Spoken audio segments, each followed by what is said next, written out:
This is the Read to Lead podcast, episode 503.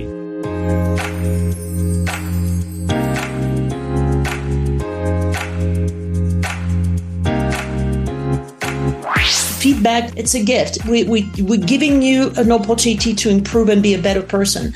And if you approach feedback this way, I think it's a lot easier to give, and it's also a lot easier to receive.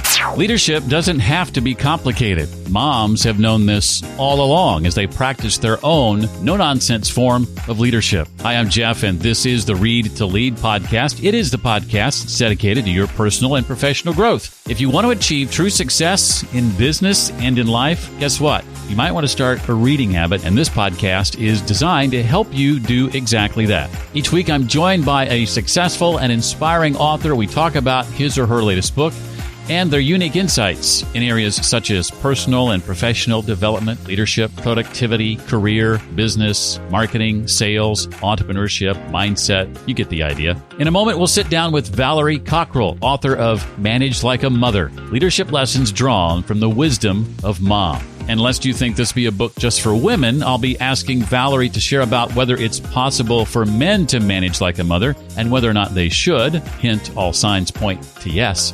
What she's learned throughout her career about giving effective feedback, what we can learn from Disney about storytelling, and lots more. I was excited to see over the Thanksgiving holiday here in the U.S., a number of people joined for the first time the Read to Lead Plus community online. Folks like Stephen and Ade and Jennifer. These are folks who appreciate the fact that for just $9 a month, they can attend not one, but two monthly expert trainings, one led by me and one led by a special guest, take part in challenges and workshops, networking events, be spotlighted in front of all of our members, get access to business book summaries every week, and much, much more. In other words, quite a lot for $9 a month. And in fact, the first 2 weeks are free. I give you a chance to try it out to see if you'll like it.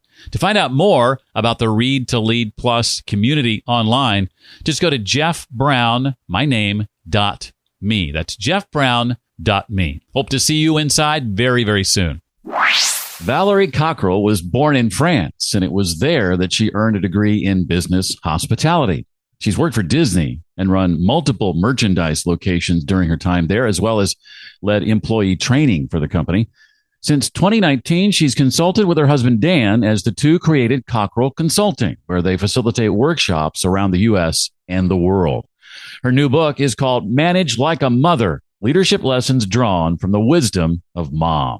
Well, Valerie, I am excited to talk to you about this book. I'm excited to have you here. Thank you so much for taking the time. I really appreciate it.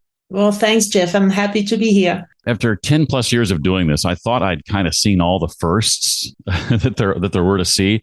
But today marks another first. It's the first time we welcome not the second, but the third member of a family to the show. Having previously had your father-in-law on, Lee Cockerell, way back in 2015 when the show was just about 80 episodes in. We talked about his book, Time Management Magic. And then fast forward 5 years, 2020, your husband, Dan, came on to talk about his book, How's the Culture in Your Kingdom? I think that was episode 331. And now here we are to talk to you about your book. So congratulations on a first. All good things come in threes. Isn't that what we say? So. That's what I hear. Yeah. Well, I'd love to know some of your career highlights. You spent so many years at Disney. What were those years like? Tell me a bit about your time spent there. Oh, my career with Disney spans over, about 16 years, but it's broken in really several bits for a variety of reasons. My very first job with Disney, I worked as a fellowship student in the French pavilion at Epcot, as I'm sure you've picked up on my accent already. So born and raised in France, and I was given the opportunity to come to Florida and represent my country with a 1-year visa, which I did. And that was probably one of the best decisions I ever made in my life, because not only I discovered the US, I discovered American culture, I discovered Disney culture, and I made friends from all over the world. So that was a great experience. Now, little did I know that would eventually bring me back to Disney, because about 3 years later, they contacted me and said, we're about to open a park in Paris. We'd like to hire you because you worked for us before and you speak English and for all these good reasons. And it literally took me 3 seconds to say, yeah, sure. Where do I sign? So that was fun. And that's how I met my husband, Dan. And then we did the opening of Disneyland Paris, which was an incredible experience. I mean, you have 12,000 employees working towards this new theme park, which, at the time in 92, there wasn't any real theme park in Europe. So there was all that curiosity. And also, the French were not too warm about it. They were like, oh, here we go again. Big American culture is coming to pollute our culture, and they all loved it eventually. But so that was a great project. I thoroughly enjoyed that. I learned a lot. I worked in retail for Disney at the time and ran multiple retail locations. And then Dan and I got married. Even though we stayed in France for 5 years, we eventually relocated to Walt Disney World. And I took a bit of a break between the two so we could settle down. We had one son at the time, our oldest son, who was born in Paris. So it was little. So I took a little bit of time off just to get organized, and then went back to Disney, still in retail. And there, the next highlight for me was I worked on the Millennium Project, which centered around Epcot. So here I was, at the time, I was in charge of all the merchandise assortment for Epcot. And that project was really interesting because the scope of it was about as big as the opening of Disneyland Paris, because we were renovated so many locations in Epcot, but we had to be open during the day. So most of the work, the disruption was just incredible. Wow. And that made it more challenging than the actual opening of Disneyland Paris. So that was the third thing. And then the fourth thing I can think about is we had 2 more children. Margot and Tristan were born in Florida. And I took some time off to really focus on the kids. And I came back to Disney. Well, actually, Disney came back to me.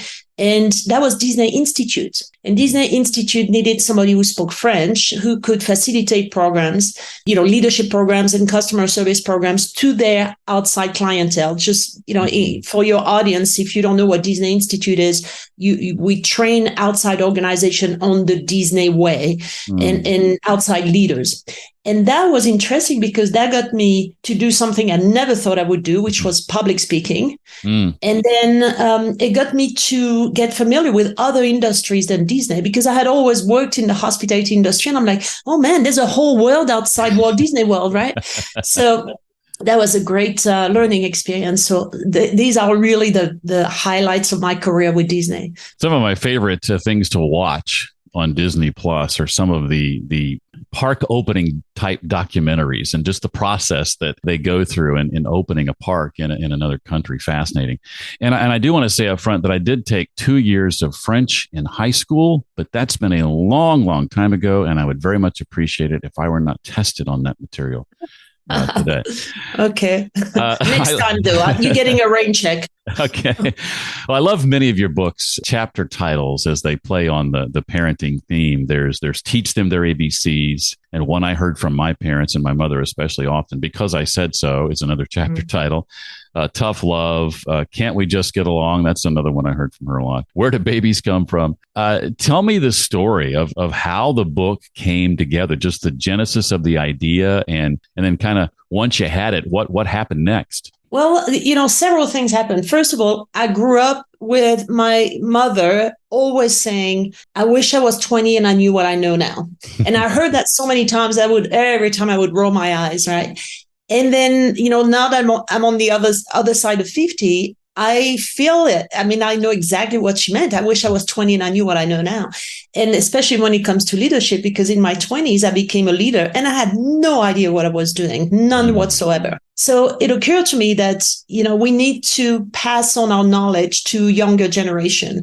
And there's a lot of aspiring or new leaders out there who are the person I was 30 years ago, looking for solutions. The other thing that was happening, I realized, because I went back and forth from being a stay-at-home mom to back to work and so on, I realized that what is required of a great leader is pretty much the same that is required of a mom. There's really, the soft skills are the same. And that's how the book came to be. Now, the other thing too is my father-in-law, Lee, would always talk about how his mom, he grew up in Oklahoma, and his mom was, she taught him so many of the principles that he applies in his life, and she influenced greatly the person he is today.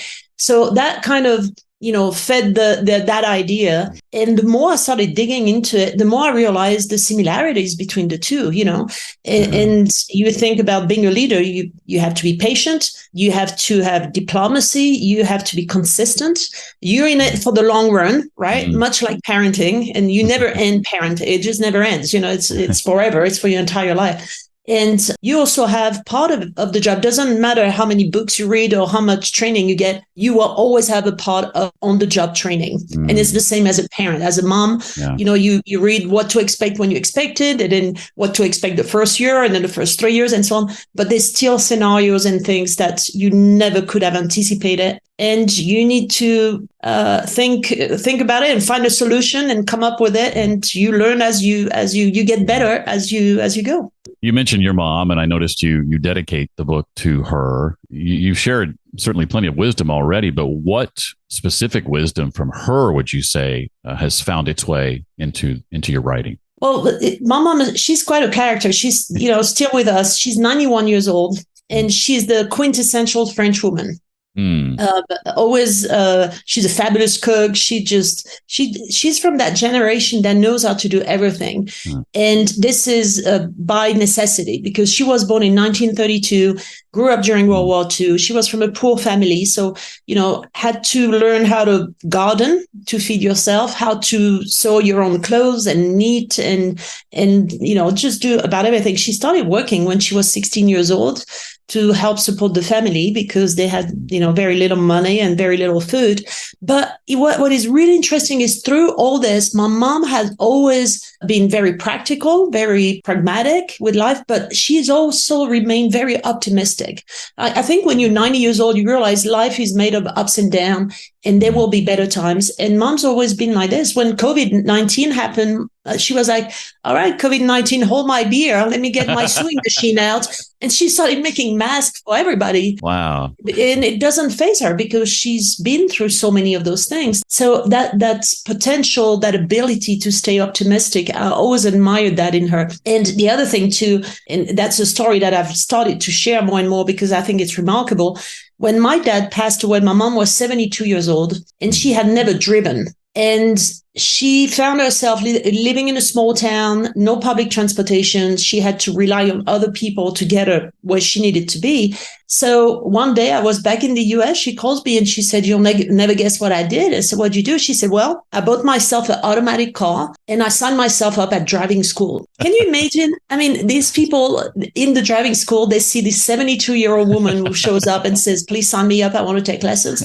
And she did. She got a driving license. Wow. And she had bought an automatic car because it's a lot easier to drive than stick shift. And she doesn't drive on a big highway or at rush hour, any place like this, but she gets to her grocery store, she gets to a hairdresser, and she's just incredible. And she's 91, she still drives. She's never home. I'm just in awe of all, this ability to say, all right, I'm 72. I'm not going to let my age or my gender or whatever, or my circumstances dictate what I can or cannot do. I'm just going to go for it. And she does. And that's impressive. I love that. My mom is 82, and your mom reminds me a lot of my mom. But I hope she's still as spry as she is now when she's close to your mom's age. That's awesome. A question I think that is on everyone's mind. Maybe it's the elephant in the room, you might say. That is, can men manage like a mother, or are we left out of this equation? I'm glad you asked this, because when I came up with the title and the publisher asked me that very question, they said, "Do you think men are just going to say, oh, it's a woman's book, I'm not interested?" And I said, well, here's the thing, though. We all have one thing in common. We all have a mom or a mother figure in our lives. And we've learned by virtue of being a kid, we've been on the receiving end of mothering. And we remember when our mom was perfect or imperfect. And most moms, you have a good day and you have a bad day, and you don't, I don't pretend to to have been the perfect mom or the perfect leader for that matter. But, some days you say the right thing, you handle a situation very well. And as a kid, you remember when your mom was encouraging, supporting, she was empowering you, giving you responsibilities. It felt great. And you also remember when your mom was maybe holding you accountable for something that she had not set the expectations for. And that was frustrating. So think about this learning, whether you're a man or a woman, doesn't matter. Think about what you've learned. You've been exposed to this. You've experienced that. And think about the feeling that comes with that. And think about that when you lead your team or the group of people or your organization that work with you. If you can remember all that, it's all the basis of emotional intelligence. And then you can apply it the very same way. So the book, it's not exclusively for mothers. It's not exclusively for women. It's for everybody, because we can all relate to what we've learned from our own mothers. Absolutely. Well, I mentioned one of your chapters earlier called Giving Tough Love about feedback. I've had several guests over the years share their experience in this area, some having written books specifically on that topic. What have you learned, Valerie, over the years about the art of giving feedback? Once again, to me and that chapter, by the way, is probably one of my favorite because it's so obvious. Mothers give feedback every day, right? They don't shy away from it. It comes with the job. And I think my father-in-law always says, if you don't want to give feedback, don't be a leader and don't be a parent, because it's part of your responsibilities. Now, moms don't shy away from it. They tell you every day in no uncertain term what you do wrong, right? They don't wait. They don't kick the can down the road. And they don't wait for Christmas to tell you, hey, Jeff, you really misbehaved this year, so you're not going to get any present for Christmas, right? They won't say that. Every day they will correct, and tell you what you're doing wrong. And they still love you unconditionally. And the reason why they do it is because they want you to be and become the best grown-up version of yourself. And that's the idea for the feedback. When you think about it this way, it's a gift. It's a gift. We're giving you an opportunity to improve and be a better person. And if you approach feedback this way, I think it's a lot easier to give, and it's also a lot easier to receive. The understanding that it is not about judging your character, your person, but it's about changing a behavior. There's a very big difference between telling somebody you are very condescending or you said something that's very condescending. Those are very two different things. Right. If you say to somebody, you are condescending, this is kind of definitive. It's about the entire person. It's a characterization of the person. But if you say you said something very condescending, this is a one moment in time, one remark in time, and it's something that can be corrected in the future and that can be worked on and improved. So again, and mothers do that very well. They tell their kids, or at least they try to.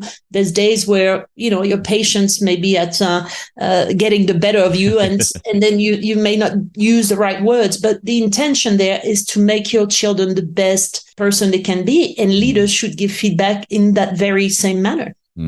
Well said. Disney, of course, is quite well known for its storytelling, among other things. I'd love for you to talk about storytelling as a leadership practice. What does that look like?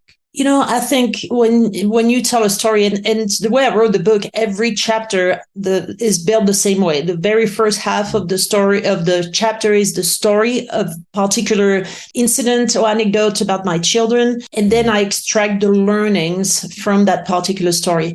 And I tell people, I said, if you don't like the leadership part of it or the dry part of it, just read the stories, and you will remember it, because that's the thing of stories is you can relate.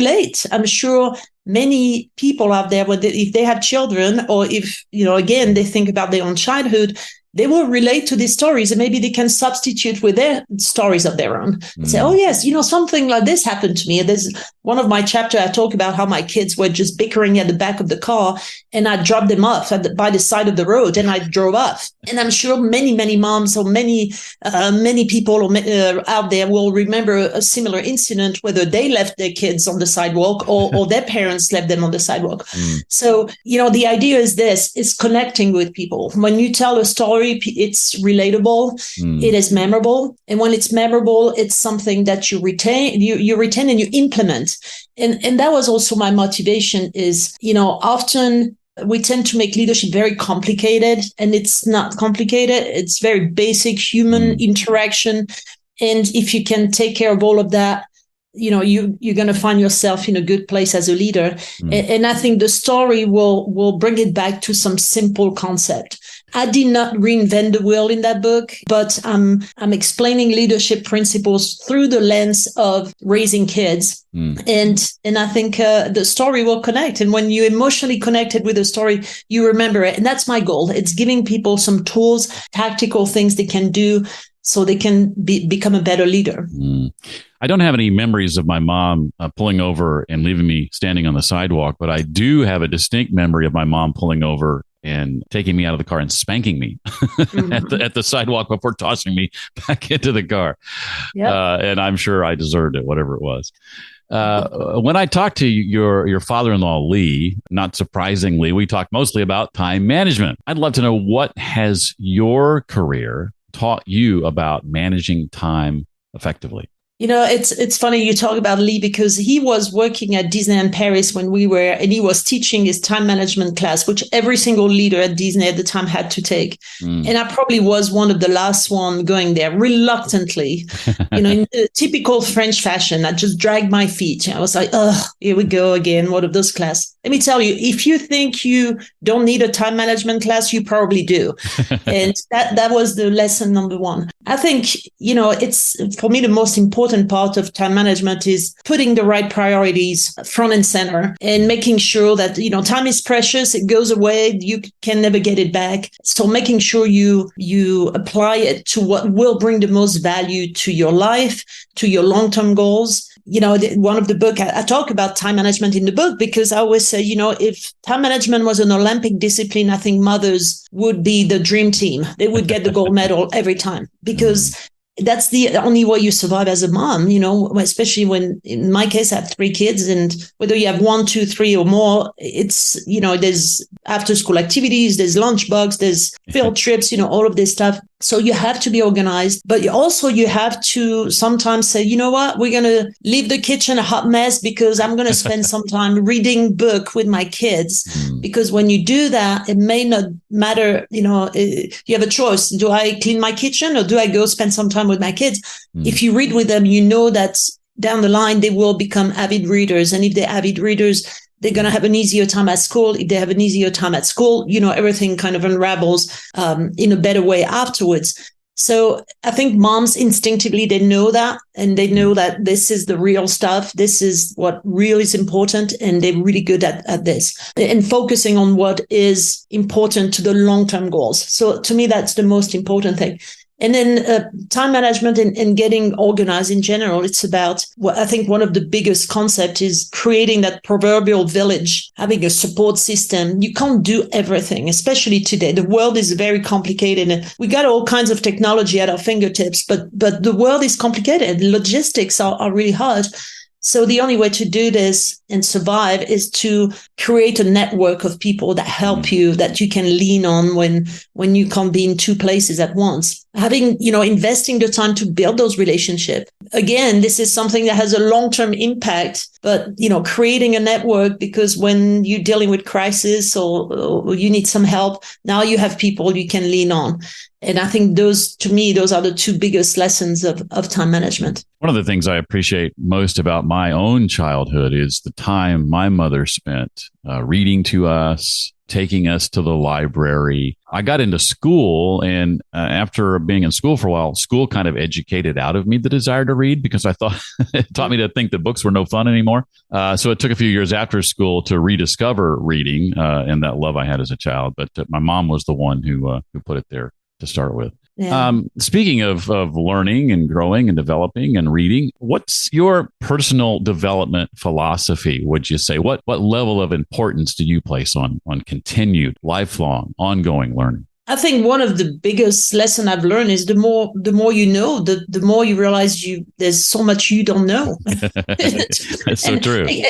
It can be, overwhelming, but I think I've always been very curious my entire life. I love traveling and I've always wanted to encounter new things and learn about, new cultures and just new things in general.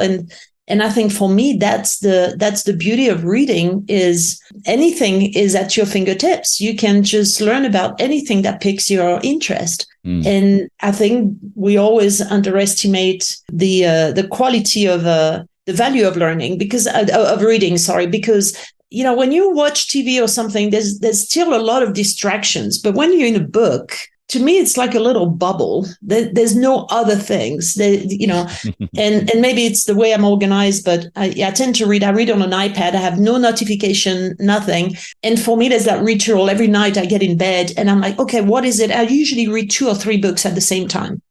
Because there's a day when I don't want to read that book. It's a little bit too dense for me right now. I'm too tired. I want something a little lighter, a little bit more entertaining. So I usually have 2 or 3 things. So there's that moment where I lay down in bed at night and I look at my iPad. I say, all right, now I'm going to get on this one. That's how I feel today. And I love this. It's like opening little doors and say, okay, what's behind this one? I really love it. I do realize, though, much to my regret, that up till about 10 years ago, I remember meeting with friends or relatives and say, what are you reading right now? If there's a good book you would recommend. And now you ask that question to people and you realize how few people read books. And I'm just shocked. And I think it's not because people don't like reading, I think their attention span has gotten shorter. So they can't push themselves through an entire book. They'd rather listen to those little snippets of information or whatever is on social media. And that's regrettable. I think I feel fortunate. I have 3 kids who love reading. And I think what we instilled that in them, because every night it was a ritual. I would go to every single one of their rooms and we would read one book, or maybe it was just a couple of pages, but I think it's just the best thing you can do for your kids. Great investment of your time. Yeah. I talk with a lot of people about this topic, having written a book called Read to Lead and all about making reading a habit and that sort of thing. Just the importance of breaking it down into those, smaller baby steps. And I find it valuable and helpful to set a timer and sort of communicate to your brain, okay, this is how long we need to concentrate. This is how long we're going to do this thing, rather than just sitting down and reading without any thought about, well, how long am I going to do this? But set a timer, and that way you're sort of primed for only having to concentrate for a certain period of time. I find that that's helpful for folks, especially like you said, who feel like they need things in more bite-sized chunks. So for me, that works great. Having a specific chair I sit in to do that activity, putting on some noise canceling headphones if I have to, closing the door, all those things can help with that. Well, we've touched on a lot of things within the book, but before I ask you, Valerie, a couple of questions not related to the book. Is there anything from the book that you want to make sure people know about that I haven't yet asked? I tell you, the process of writing a book, learning about that has been incredibly interesting for me. Now, if you had asked me 20 years ago, one day, will you write a book? I would have said absolutely no, much less in English, not my native language. So learning about this has been great. Now, I was very fortunate because I have watched Dan write his book. And his writing process was totally different from me. And I think we have different personalities also. But Dan was full of stories when he left Disney and he sat down to write his book and filled pages and pages and pages and pages. And then he had this big word salad and thinking, okay, what am I going to do with this now? How am I going to organize it? Yeah. And having seen that and witnessed that, I tackled that in a totally different way. I knew I wanted to talk about managing like a mother. I knew that every chapter would be a different competency. And then, so I built the skeleton of the book before I started filling it up with stories, because the stories are that's what you gravitate towards right away, because that's the easy part. But building the structure of the book for me it just made it was an easier process. I didn't feel as overwhelmed as I would have been otherwise. So that was an interesting learning experience, and something, again, I never thought I would do one day. Yeah, I suspect most people have a book in them. They don't realize it. When the publisher told me, well, you're going to need about 45,000 words, I thought to myself, I am never going to get there. And at 60,000 words, the publisher said, you got to stop, because then your book's going to get too big and people won't want to buy it. Now, the other thing I've learned about writing a book is, you always want to tinker and keep tweaking and changing, and you reread yourself. Right now, I go back to reading the book, which I finished writing almost a year ago now. And I wish I still would want to change things or add to it, so maybe there'll be a sequel. But there's so much more I could add to the book. And a good friend of mine is an artist. She's a painter, and I would help her when we were in Orlando, would help her sometimes at a gallery, and she would take a painting off the wall and bring it back to the easel and change it and tweak it. And I would say, why'd you do this? Leave the painting on the wall, start a new one. But now I know exactly how she felt. It's your baby. It's been in you. Now you put it out there. And you have to cut the umbilical cord at some point and say, okay, this is what it's going to be, even though there's 100 things I would want to add to the book now. So like I said, there may be a sequel, and I want to expand, especially on the, woman in the workplace point of view, that conversation has been, as I talk about the book and when we do workshop with Dan, inevitably women will ask me about it. And I want to develop more that aspect of giving women confidence to go into the workplace, knowing that if they stayed at home for 5 or 6 years, it's not a setback. They actually hone their leadership skills. They just happen to do it with their kids. Well said. You mentioned your love of reading and of books. Is there a book or two that has had a particular impact on you that you could recommend to others to read? I am reading right now Caste, which is a bit heavy sometimes when you're about to go to bed and, you read it, but it is a wonderful book and I'm savoring it. Sometimes you enjoy a book so much, you really want to read it when you can, all your brain is active, you're not half asleep, falling asleep. Right. That one. And then Homo Sapiens, Thought Sapiens. I thought was a terrific book. So those are two of the books that recently I've read that I've really thoroughly enjoyed. I like historical fiction.